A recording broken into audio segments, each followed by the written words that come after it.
بسم اللہ الرحمن الرحیم۔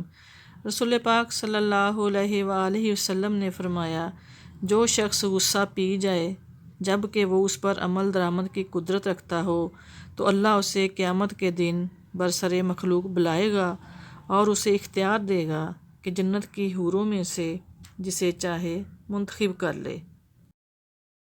بسم اللہ الرحمن الرحیم۔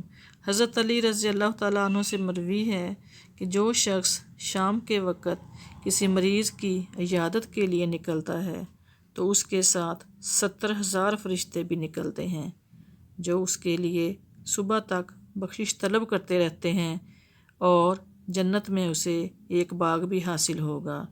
اور جو کوئی صبح کے وقت عیادت کے لیے نکلے تو اس کے ساتھ 70,000 فرشتے نکلتے ہیں جو اس کے لیے شام تک بخشش مانگتے رہتے ہیں، اور جنت میں اسے ایک باغ بھی حاصل ہوگا۔ بسم اللہ الرحمن الرحیم۔